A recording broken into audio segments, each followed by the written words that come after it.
Por favor, Magnus, Thiago, Wilson, por favor.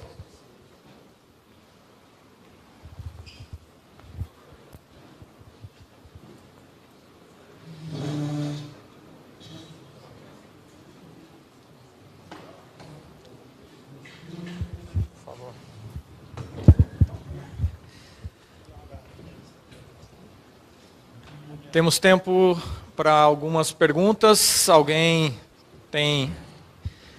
gostaria de se manifestar, gostaria de realizar?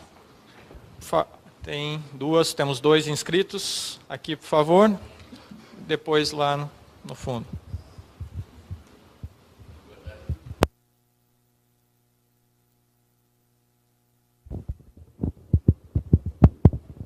Boa tarde, meu nome é Francisco Pedro. Quando se transforma qualquer energia elétrica, o setor elétrico já é bem regulamentado para a geração e colocação dessa energia na rede. No caso do gás, a legislação ainda não permite que seja feito o transporte por gasoduto. No caso a distribuição é privativa das concessionárias estaduais. A transferência em grandes volumes, a ANP. Eu pergunto, há alguma proposta já de mudança na legislação para permitir que você gere o biogás e transfira por gasoduto até um consumidor final? Na legislação ainda não tem. De fato, essa é uma discussão que a gente já vem com ela há alguns anos, mas uma forma de você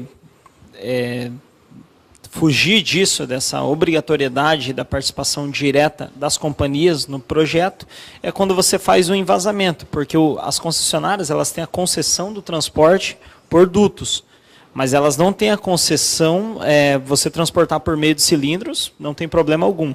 Inclusive, no projeto que nós temos, que é feito o abastecimento da frota de veículos, de parte da frota de veículos de Itaipu Binacional, é transportado por 100 km em cilindros. Então, mas de fato isso foi bem aquilo que eu apontei, né? Falta regulação, tem que trabalhar muito forte nesse sentido, para que a gente não tenha problemas, né? Porque senão você fica à mercê das concessionárias. Algumas incentivam, outras já não se flexibilizam tanto, enfim, a gente, para não ficar à mercê da boa vontade, né?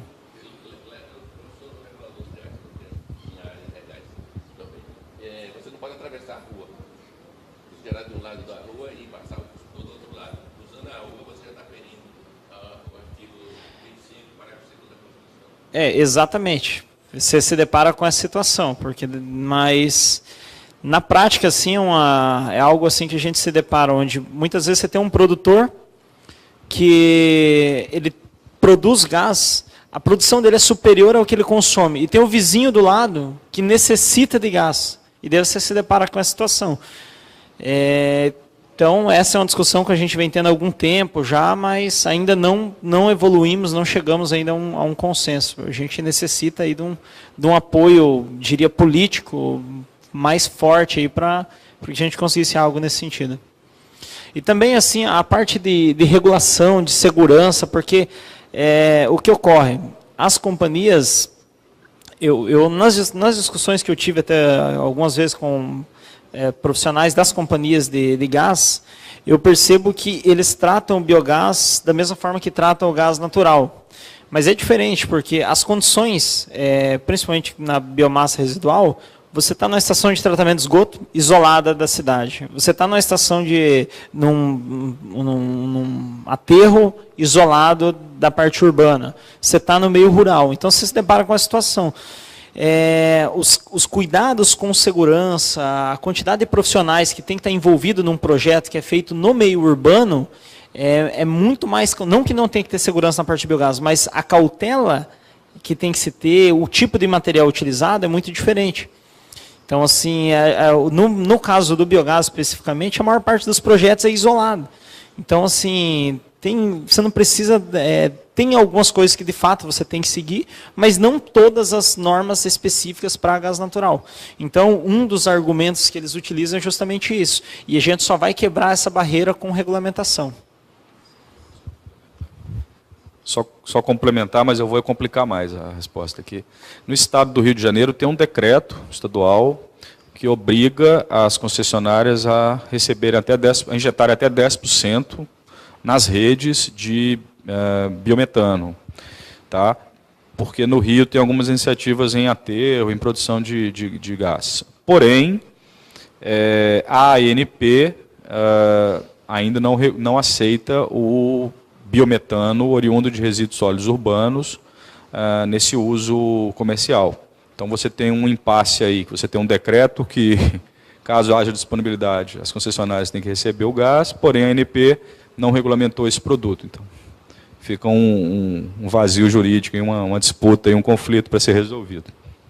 O poder de regulação de gás estadual É do Estado. Mas, sim, mas para injeção na rede, mas o produto em si, quem regula é a ANP, né, como combustível. Então, aí fica essa disputa aí. Lá no fundo, lá.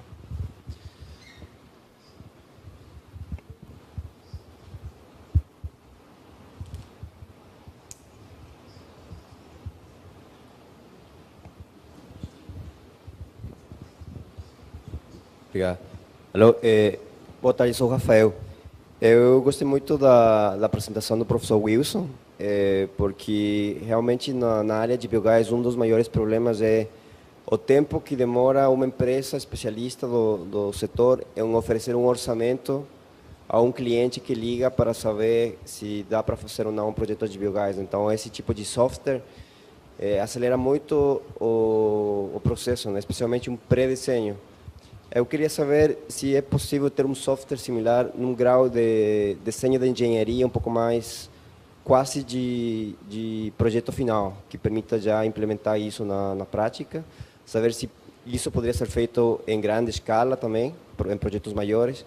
E aproveito a pergunta para o Renan, se no setor privado tem algum método para fazer isso de forma mais sistemática, oferecer um desenho já quase final, porque eu sei que as variáveis são muitas, depende da declividade do terreno, tipo de resíduo, clima, água, etc.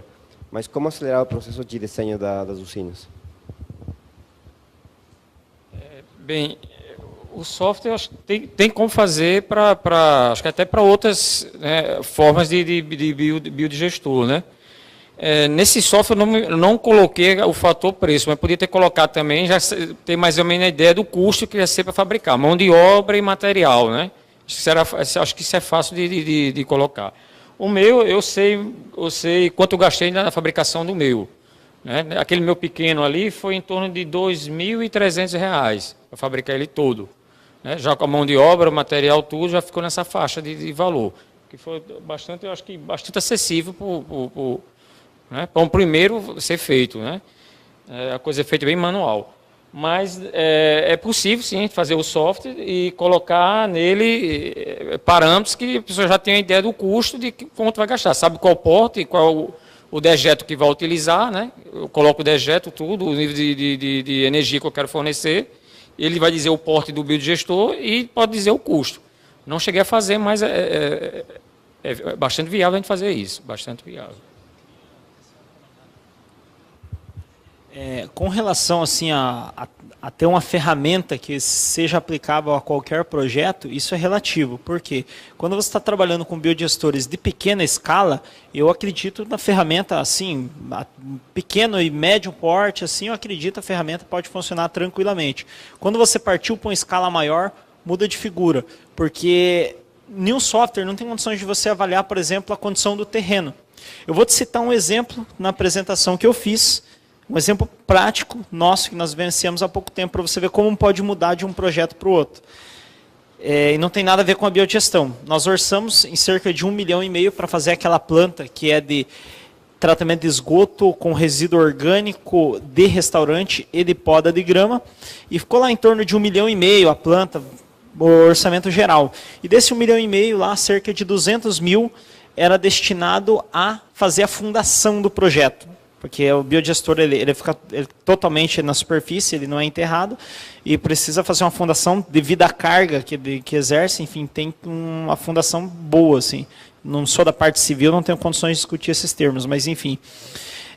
E a princípio a gente orçou R$200 mil. E no momento de fazer a sondagem, quando você tem que fazer um laudo hidrogeológico, tal, foram feitos 3 ou 5 monitoramentos. E o que acontece? A gente, por azar, aquele local antigamente foi um bota fora, nós não tínhamos conhecimento, e as sondas passaram livre, não passaram no meio das rochas, da época da construção da barragem de Itaipu. E o que aconteceu? Quando começaram o projeto, a gente se deparou com uma situação que estava cheio de pedra e de entulho. E daí o orçamento, que inicialmente ele era de 200 mil, ele foi para 800 mil reais. Então, são condições que você avalia numa planta quando de grande porte, que não tem como você prever. Só você ir na campo, fazendo detalhamento, se for a parte de laudo hidrogeológico,